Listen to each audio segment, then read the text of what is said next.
un match de football, qui applaudissent, qui crient, en fin de compte, rentrent à la maison sans coupe.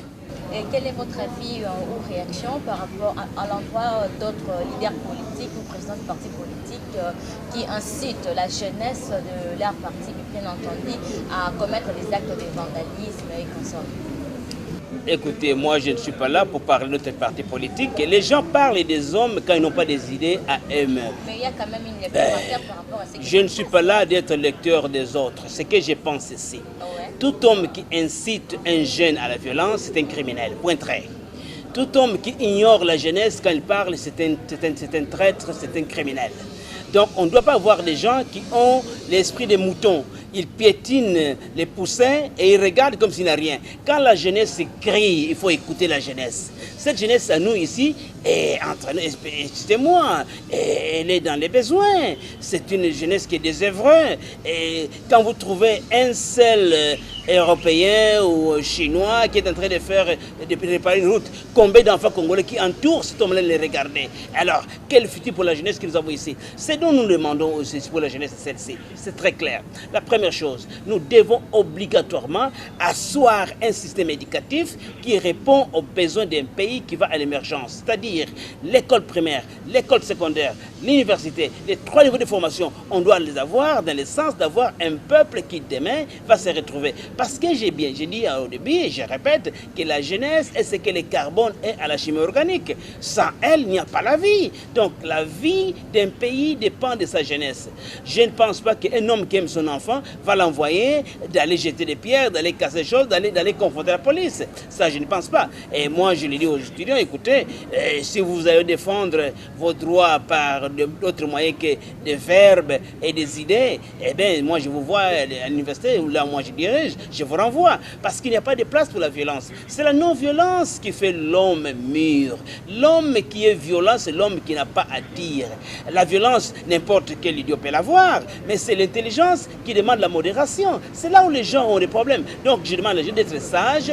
La violence n'est pas partie de l'équation, n'est pas partie du jeu. Et c'est là, justement, qu'ils vont faire des choses qu'on veut les avoir. Si la jeunesse veut se retrouver, elle doit renoncer et refuser et marcher contre le courant de la violence. Eh bien, M. Stéphane, comme nous arrivons déjà à la fin de notre entretien, est-ce qu'on peut savoir ce que vous comptez faire à l'endroit des jeunes de PPPC les jours à venir?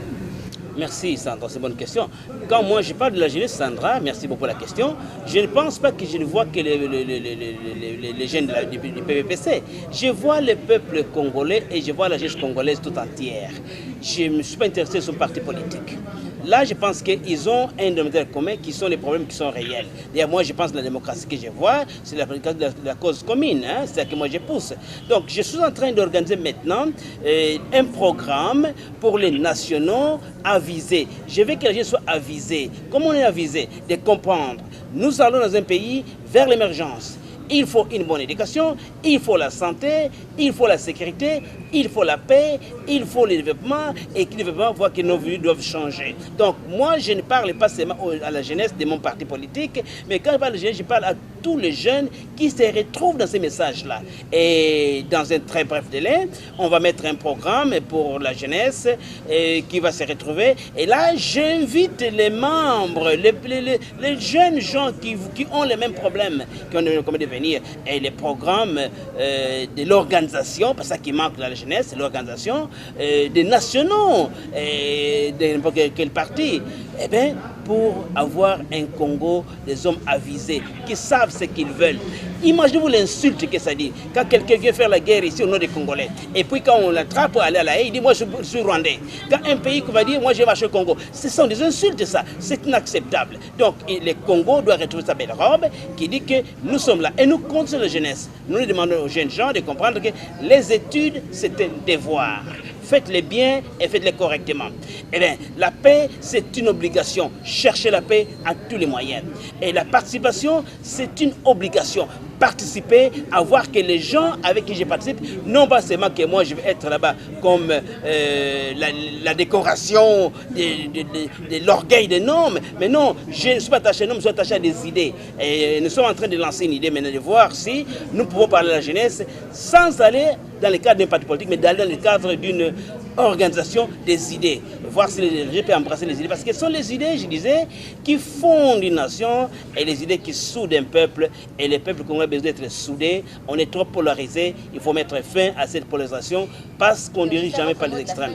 C'est mon dernier mot, on ne dirige pas par les extrêmes, on dirige pas par des fractions et des factions, on dirige par les milieux. Et nous voulons maintenant aller vers la jeunesse tout entière, sans regarder les partis politiques, mais qui se retrouvent notre message. C'est ça que nous allons faire nous autres et nous allons travailler là-dessus parce que ce pays, le nôtre, va devenir et doit devenir un pays émergent à l'horizon 2030 et que Dieu bénisse les Congos.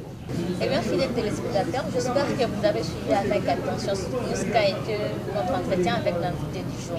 À titre de rappel, nous recevions pour vous M. Stéphane Nzita Nzita.